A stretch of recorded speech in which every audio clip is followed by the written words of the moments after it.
In 1994, when we were celebrating our new democracy, her son was born. In 1996, when we were signing off the new constitution, her husband had been brutally murdered, but she came back because her heart was right here in South Africa.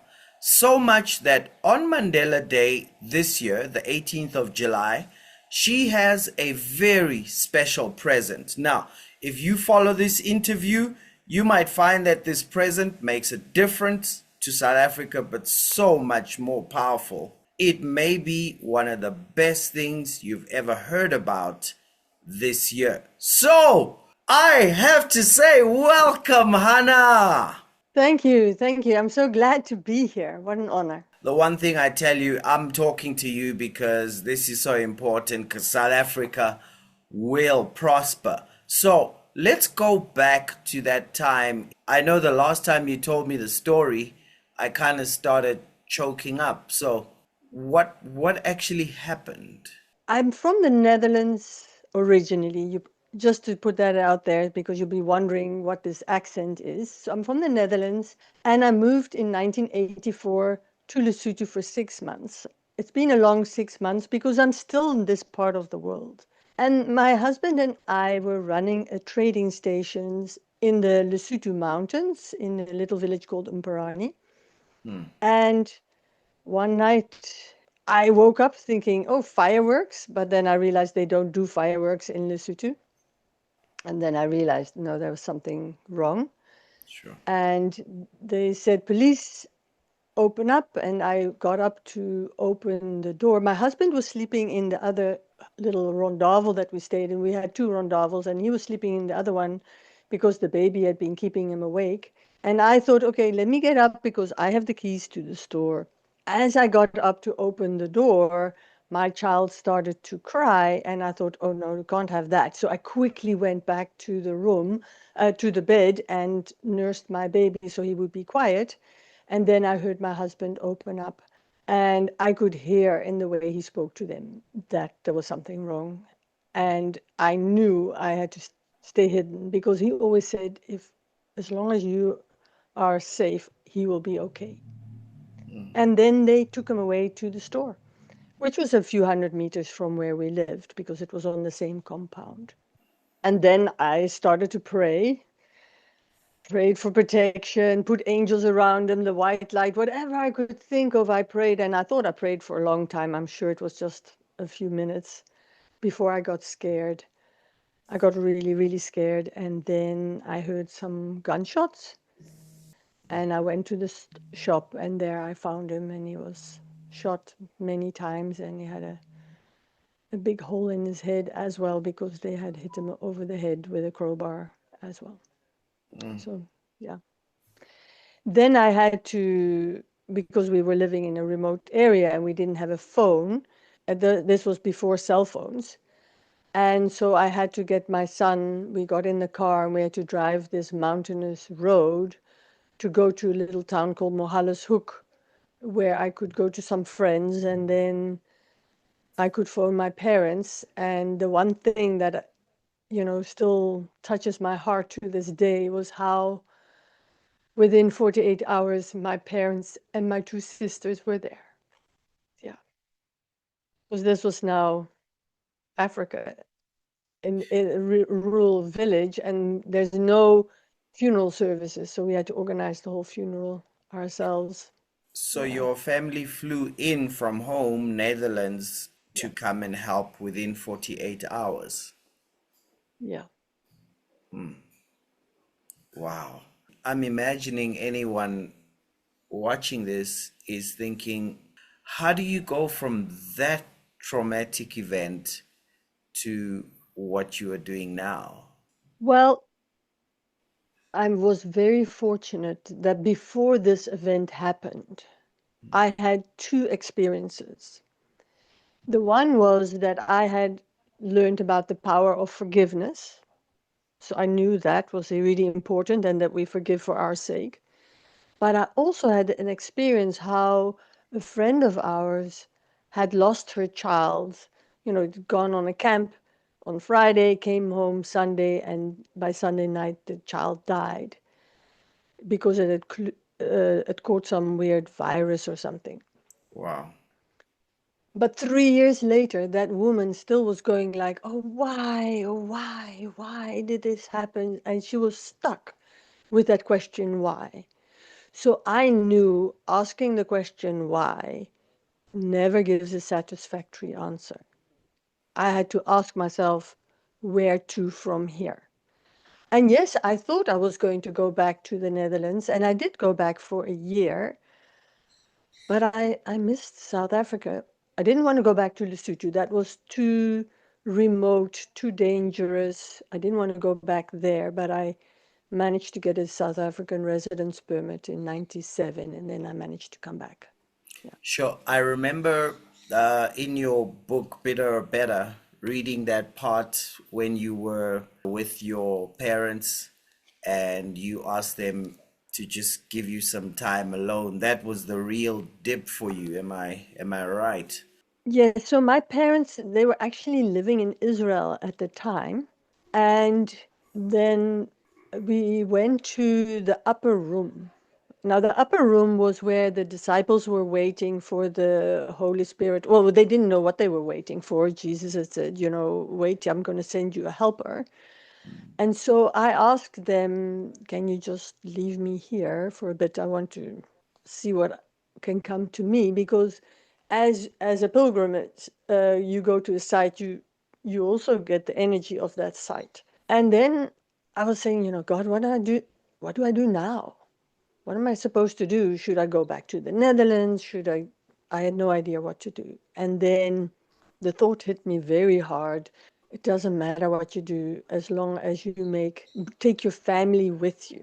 And as a single parent, I decided, you know what, I'll make sure that I have enough money, but my time is more valuable than money. My input is more important. So ultimately, you forgive that whole situation, and not only does it just become something that you've done, but it's one of the three secrets that I'm going to ask you to share with us as we go through this conversation. Then you come back to South Africa, and how did you start helping other people to figure out or learn how to forgive? Well, the interesting thing was that my late husband and I, we had been talking regularly about why are we making a living if we couldn't be making a life? Wow. So when at his funeral, I said, okay, I've got to turn this into one of the best things that had happened to me. And I know it sounds really weird, but that's when I decided it's time for me to make a life for myself, meaning doing something that I love, making a contribution and earn money at the same time. And that way, I honor him. His life would, or his death would not be in vain. Yeah, so forgiveness is what I found was one of the very important things to do to move forward. And that is what I realize is really lacking in this country. I mean, so many people are stuck holding on to the past. There are actually three principles I live by. One is, love God above all else, meaning for me, do things from love, not out of fear, not from lack, from love and plenty, abundance. The other one is love your neighbor like yourself. So that means that I am equally important as everybody else. So I'm not more important, but I'm also not less important. And now that one is very hard for a lot of people because, there are very irritating people out there. And then how can you love them? And then maybe forgiveness will help. But darn, I don't want to forgive because they are so horrible and they don't deserve my forgiveness. It's easy to get stuck in that type of thinking. So the third principle that I live by is my favorite Bible quote. I don't even know exactly where it is, but Bonsai, you'll be better with that. Is the one on don't try and remove the speck out of somebody else's eye before removing the beam out of your own eye. Yeah. So what does that mean literally? is what I see in that irritating person is also in me. And that I know that takes a bit of humble pie to eat, but it gives the power straight back to you because I've been working now with this principle for 30 years. And this is what you can expect. That irritating person will disappear gracefully out of your life. No, you don't have to shoot anybody, fire anybody, they just disappear. Or they change. Yes, it's possible. Or it really doesn't bother you anymore. Or you become really good at dealing with it. Wow. And I've never found an exception to this rule yet. I must say there have been many times I wish there was an exception to the rule because I, of course, don't want to admit that I'm doing something similar. So I understand that you don't always want to do that. But once you calm down, then you can start breaking down that behavior in the other person and say, what do I see in that person? So shall we look at one of the politicians? Who would you like to look at? A controversial one. Would that be a good idea? So Let's look at let's Malema. For me, that is a big one. let's take President Ramaphosa because then we've hit Okay, everybody. okay, let's take him. Now, for me, he is somebody that, especially when it came to the expropriation without compensation law that they wanted to sign in and have signed in now, I was very upset. Now, as soon as we have an emotion, it's time to apply this rule. And so I call it, this is my form of mirror work. So I look at what do I see in him? I couldn't really see it, but then there's another way of doing the same thing. It's by asking the question, what advice have I got for him? Then I thought, my advice for him is yes, making this law makes sense for you. You feel you have the right for it because of the history. However, think of the consequences.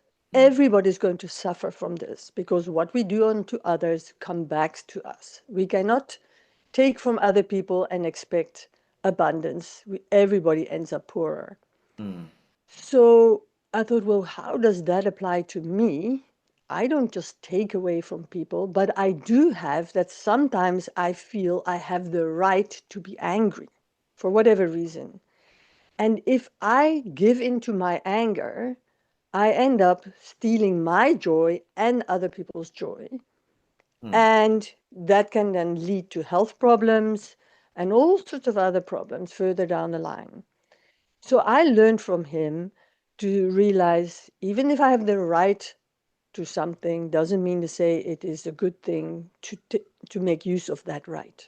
It can have severe consequences. So Wow. now I can look at him and say, you know what? You have just given me gold because I was very good at some stage in my life. I was a really good sulker. If I was upset, I would show everybody that I was upset.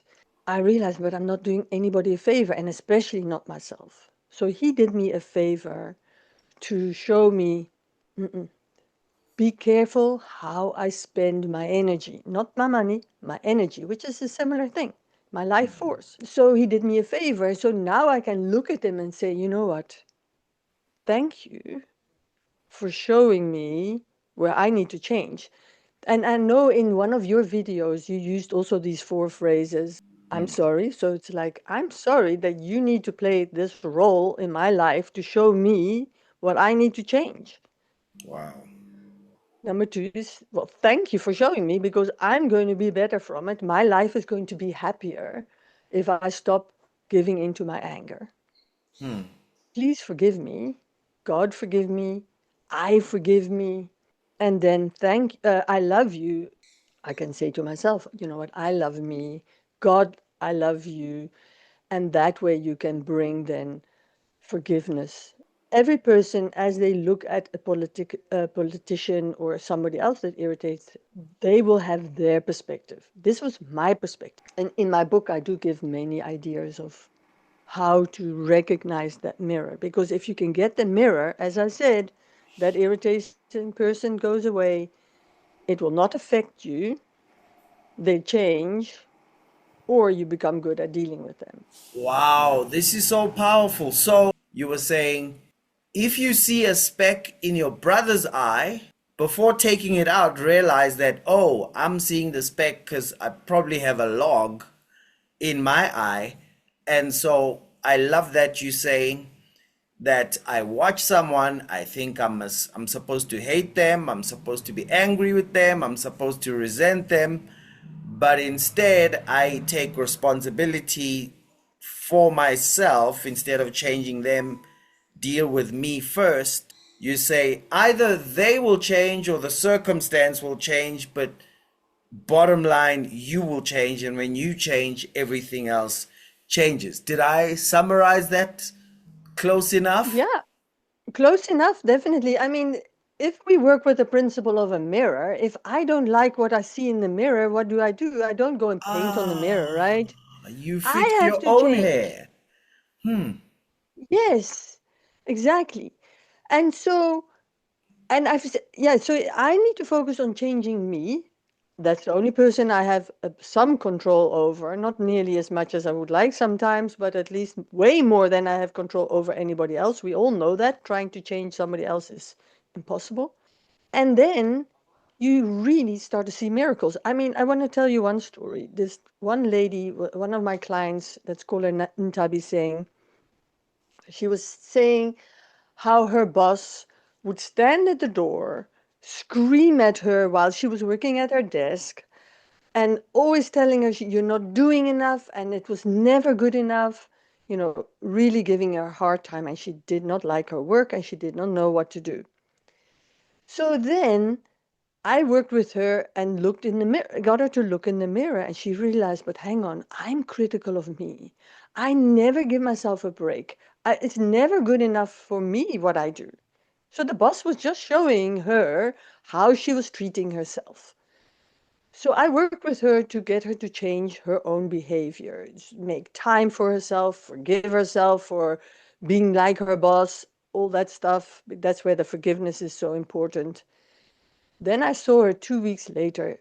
She said, "You won't believe what happened." I said, "Of course I believe what happens because I'm used to miracles when you apply this stuff." But I said, "Tell me anyway." She says, "Well, what happens now? My boss comes and stands next to me at the desk, waits for me to finish, and then she speaks politely to me. Nobody spoke to the boss." Wow. And this is just one of the stories. There's so many stories of people reconciling because people making peace with themselves. Then all of a sudden, that estranged family member contacts them out of the blue. That happens a lot as well. Yeah, Wow. So taking personal responsibility never is at your expense, but it's always for your benefit, clearly. You saying if I had to look at myself, that actually puts me in a stronger position. I don't lose anything. exactly. And often it comes up as blame, like, oh, you want me to take the blame, but it's like, no, for you, rather than giving blame, take responsibility. That's so powerful. But now tell me quickly, on the July the 18th, that's Madiba's birthday. He was in jail for 27 years, and he kind of became a reminder of how powerful forgiveness is. He ends up to his name carrying a country that could have been a bloodbath, but has, got to a much better place because anything's better than a bloodbath. And the country may still be on its way to prosper because I believe and I know it will.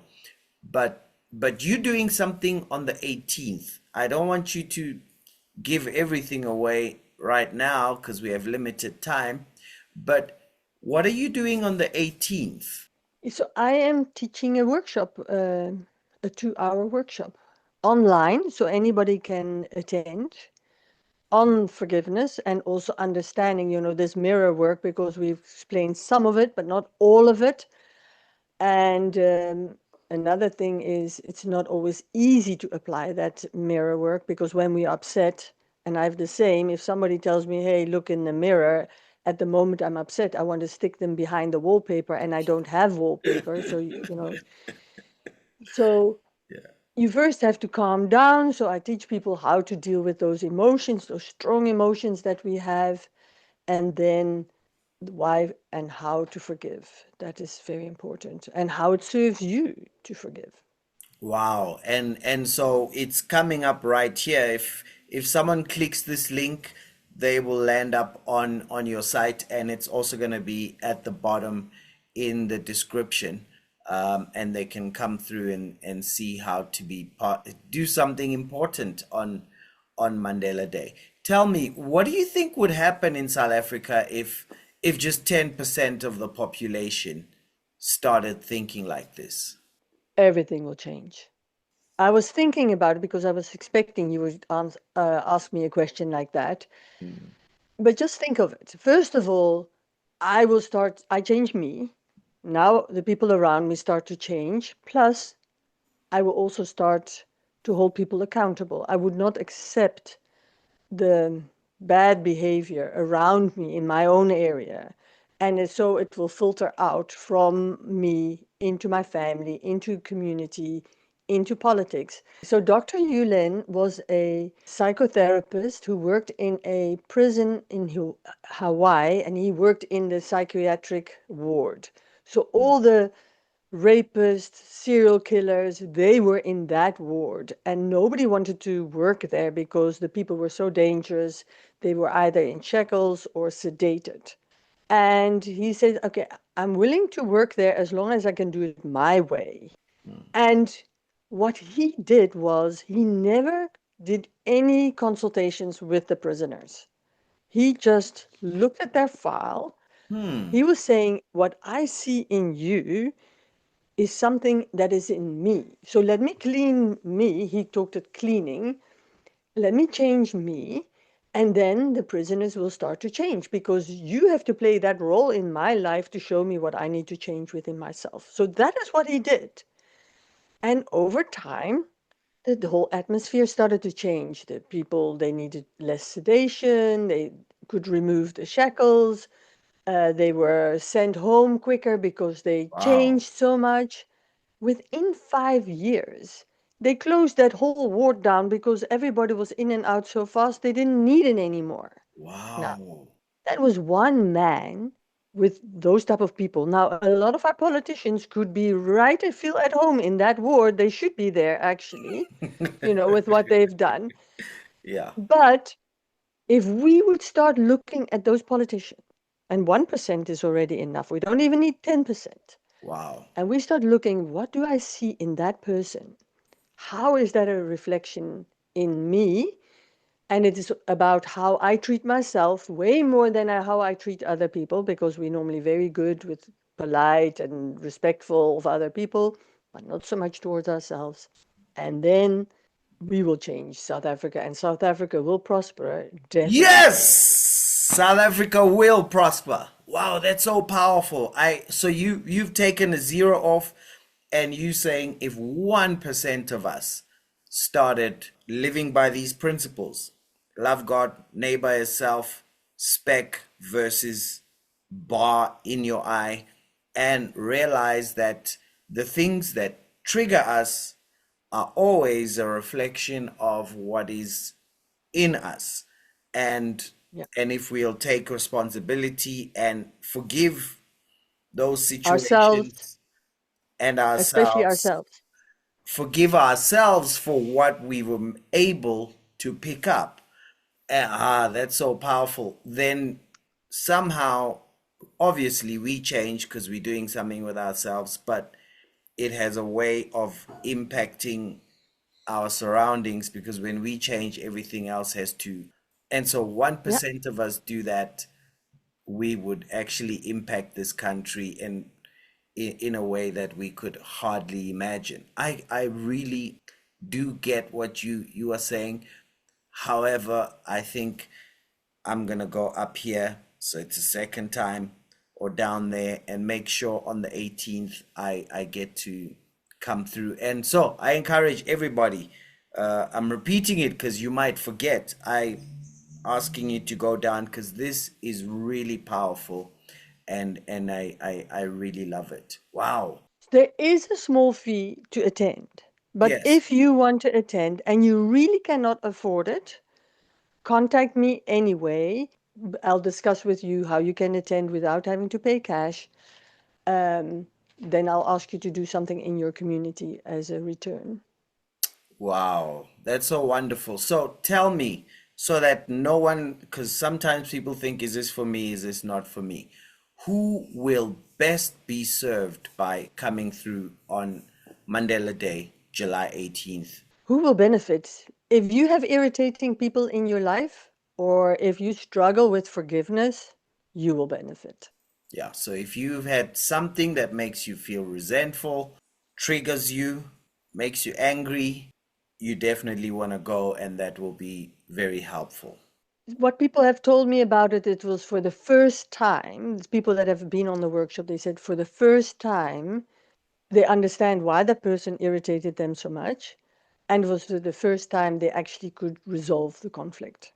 And I even had a guy on a course, we also applied this principle, and he said it was for the first time he could look at his history through the eyes of forgiveness. Wow. If we can do that, then the rhetoric of politicians that keep on bringing the past up for whatever reason, of course, to get votes, they won't have a hold on us anymore because there's nothing to forgive. We can just be moving on. We're not looking back anymore. I really love this, and I hope no one watches this and doesn't take advantage and come. And I know you should be charging 10 times what you are charging. So what you should be charging if you measure the value in someone's life, because how much does it cost to live an extra 10 years because you're not carrying that burden? How much do medical fees cost that come from carrying something heavy in your heart? How much does it cost to not reach your dreams? How much does it cost to have lousy relationships for all of your life? So I think you're probably charging 0.1% of what that cost would be. So I think it's a no-brainer to go. And thank you for making a plan for those who genuinely can't afford. And I'm glad everyone's watching this on video, so they can surely get connected then. So please share this with everyone you know, because I really believe what Hannah is doing is really, really special. So, do you have anything you want to say? Parting shot?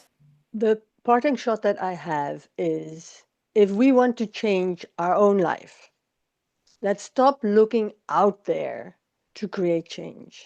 The change always comes from within. And so come to the workshop. It will give you a great idea where to start to create your change. Wow. So then you can be better or bitter. The decision is not someone else's, it's I decide. I got a copy of Hannah's book. So when you get there, you'll find out how to get better or bitter. It's an awesome book. And please go right through, and let's link up there on Mandela Day. So, Hannah, thank you so much. Thanks for the copy. Thanks for the gift that you making available on the 18th of July. And thanks for joining me, because this is such a key, and we're going to apply it, and South Africa will prosper. So let's make history together.